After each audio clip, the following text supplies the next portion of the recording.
किस दल से अभिषेक जी आएंगे 2024 में? देखिए, मैं तो अभी आईएएस अधिकारी हूँ, तो मैं आईएएस अधिकारी रहते तो कोई दल ज्वाइन नहीं कर सकता। सस्पेंशन की कार्रवाई की है, अब उसमें कहाँ तक? योगी ये देखिए महात्मा आदमी है और वो कभी किसी से नाराज़ नहीं हो सकते। 2024 में मान के चलें कि हमारे भाजपा से आप प्रत्याशी होंगे। 2024 के बाद भारत का नया उदय होने वाला है और हम सभी इस विकास यात्रा में एक साथ आगे बढ़ेंगे। मैंने नौकरी ज्वाइन की है, तब से मैं कुछ न कुछ सामाजिक कार्य करता रहा हूँ। जौनपुर में मैंने पहली बार ये किया है और मुझे ऐसा लगा कि जौनपुर से सबसे ज़्यादा आईएएस आईपीएस इस देश में निकले हैं, उसके बावजूद जौनपुर को उसका ड्यू नहीं मिला है। तो आगे भविष्य में भी इस तरह के कार्यक्रमों का आयोजन मैं करता रहूँगा। वर्तमान में हमारे साथ हैं अभिषेक सिंह आईएएस। अभिषेक सिंह आईएएस चर्चा में गणपति उत्सव को लेके जौनपुर में आए और देश भर में चर्चित हुए। यहाँ पे तमाम कलाकारों का तांता लगा रहा गणपति उत्सव में। अब इस समय अभिषेक सिंह जी चर्चा में हैं। जौनपुर से राम भक्तों को लेकर बसें जाएंगी और अयोध्या और दर्शन करा के उनको वापस लाएंगे। 7 फरवरी से यह क्रम शुरू होने वाला है। अभिषेक सिंह से हम जानेंगे कि यह चीज़ें जो निषाद रथ, उसका नाम जो रखा जाएगा जौनपुर निषाद रथ के नाम से वह बस होगी, और अभिषेक सिंह के मन में कैसे ये आया और ये जो कर रहे हैं कि राम भक्तों को दर्शन कराने का आपने बीड़ा उठाया है, हम उन्हीं से सीधे बात करते हैं। अभिषेक जी, सबसे पहले तो आपका यूपी तक में स्वागत है। Thank you. ये जो राम के लिए दर्शन के लिए पूरा देश आज राममय हुआ है, प्राण प्रतिष्ठा हुई अयोध्या में 550 वर्षों बाद प्रभु राम अपने घर में गए, ऐसा कहा जाता है। और प्रभु राम के दर्शन के लिए आप 7 फरवरी से ये शुरू करने वाले हैं, बसों को निषाद रथ के नाम से बसें जाएंगी। क्या है पूरा मामला, ये आपके मन में कैसे आया? देखिए, जब से मंदिर बना है तब से पूरे भारतवर्ष में नहीं बल्कि पूरे विश्व के लोगों की ये कामना है कि वो आकर के जल्दी से जल्दी दर्शन कर सकें भगवान श्री राम के। जौनपुर के होने के नाते ये मेरा छोटा सा प्रयास है जौनपुर वासियों के लिए कि उनको निःशुल्क दर्शन करने की सुविधा मैं प्रदान कर सकूं, और इसके लिए मैंने ये प्रयास किया। तो ये निषाद रथ का नाम कैसे आपके मन में आया? जैसे अभी आपने इतनी अच्छी चौपाई कही, वैसे ही अगर रामायण में आप पढ़ें तो निषाद राज जी की बहुत ही अहम भूमिका है भगवान श्री राम की इस यात्रा में।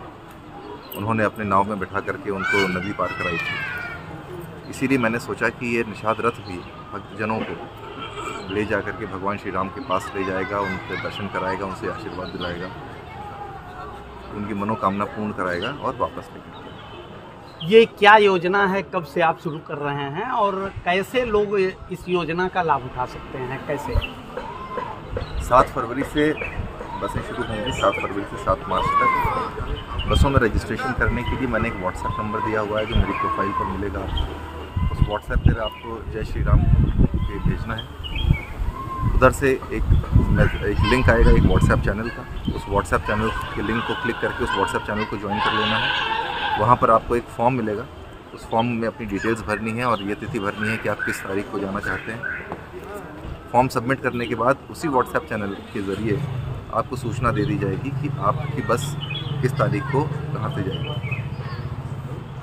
तो बस में और क्या क्या सुविधा होगी लोगों के आने जाने के लिए, और क्या सुविधा होगी? तो बसें सुबह 7 बजे चलेंगी जौनपुर से, सुबह 10 बजे अयोध्या पहुँच जाएंगी। 10 बजे से लेकर के 4 बजे तक का समय होगा।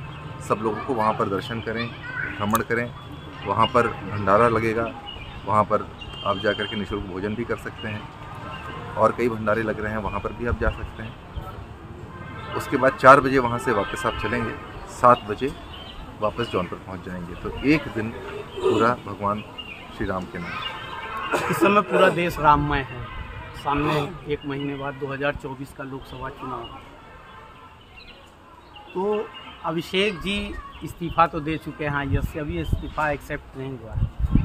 क्या ये गणेश उत्सव के बाद ये भगवान राम के दर्शन के लिए जो निषाद रथ शुरू किया गया, कहीं न कहीं 2024 से जोड़ के इसको हम देख सकते हैं।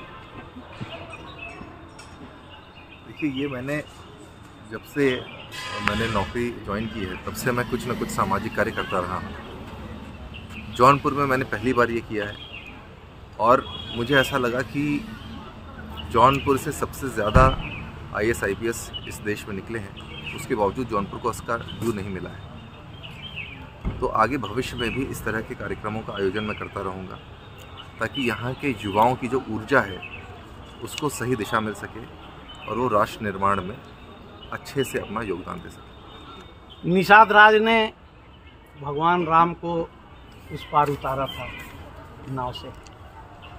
इस चुनावी रूपी जो नाव है सामने लोकसभा का, इसमें अभिषेक सिंह की नाव कौन पार लगाएगा? भगवान श्री राम पार लगाएंगे। तो हम ये मान के चलें कि 2024 में भगवान राम की कृपा आप पर होने जा रही है। बिल्कुल मानना चाहिए। मैं तो मानता हूँ कि भगवान श्री राम की कृपा मुझ पे है और सदैव बनी रहे। तो दल कौन सा होगा? किस दल से अभिषेक जी आएंगे 2024 में? देखिए, मैं तो अभी IAS अधिकारी हूँ, तो मैं IAS अधिकारी रहते तो कोई दल ज्वाइन नहीं कर सकता। फिर भी इतनी सारी चीज़ें हो रही हैं, गणेश उत्सव 3 महीने बाद, ये निषाद रथ, तो प्रभु की इच्छा है तो मैं यही कामना करूंगा कि जो भी हमारे सांसद हों जौनपुर के ऊपर विशेष ध्यान रखें। जौनपुर में उसका ड्यू कभी नहीं मिला। ये जौनपुर का दुर्भाग्य रहा कि यहाँ से इतने बड़े बड़े लोग निकले, उसके बावजूद जौनपुर शहर का विकास नहीं हो सका, जौनपुर ज़िले का विकास नहीं हो सका। मैं चाहूँगा और मैं ऐसी कामना करूँगा कि जौनपुर के ऊपर विशेष ध्यान दिया जाए और जौनपुर के अंदर सभी गुण हैं भारत का ही नहीं विश्व का सर्वश्रेष्ठ जिला बनने के लिए। आज ये स्पष्ट कर दीजिए कि मतलब अभिषेक जी गणेश उत्सव करते हैं तो प्रदेश अध्यक्ष भूपेंद्र चौधरी आते हैं, अभिषेक जी दिल्ली जाते हैं तो राजनाथ सिंह रक्षा मंत्री से मिलते हैं, तो कहीं न कहीं कुछ तो है। देखिए, मेरे ये व्यक्तिगत संबंध है सब लोगों से और मेरे व्यक्तिगत संबंध लगभग सभी दलों में सभी लोगों से हैं, क्योंकि मैंने बहुत कई सरकारों में काम किया है, इतने वर्षों की सेवा दी है मैंने और कई अलग अलग राज्यों में काम किया है। तो इस वजह से ये मेरे व्यक्तिगत संबंध हैं और मैं अपने आप को सौभाग्यशाली मानता हूँ कि मुझे इतने लोगों का प्रेम और स्नेह मिलता है। बीच में ये भी 4-6 महीने पहले आई थी कि योगी जी बड़े नाराज हैं, सस्पेंशन की कार्रवाई की है, अब उसमें कहाँ तक? योगी जी देखिए महात्मा आदमी है और वो कभी किसी से नाराज़ नहीं हो सकते। तो 2024 में मान के चलें कि हमारे भाजपा से आप प्रत्याशी होंगे। 2024 के बाद भारत का नया उदय होने वाला है और हम सभी इस विकास यात्रा में एक साथ आगे बढ़ेंगे। उस उदय में अभिषेक सिंह भी होंगे? अब भी होंगे। धन्यवाद। ये थे IAS अभिषेक सिंह, जिन्होंने बड़े ही बारीकी से कहा तो सब कुछ, लेकिन कुछ भी नहीं कहा उन्होंने। और मैं ये कहना चाहूँगा कि एक बात ये स्पष्ट रूप से है कि अभिषेक जी निषाद रथ के जरिए 2024 की राजनीति को साधने का पूरा प्रयास कर रहे हैं और यह तो आने वाला वक्त बताएगा कि लोकसभा के चुनाव में किस करवट बैठेगा। जौनपुर से राजकुमार सिंह, UP तक।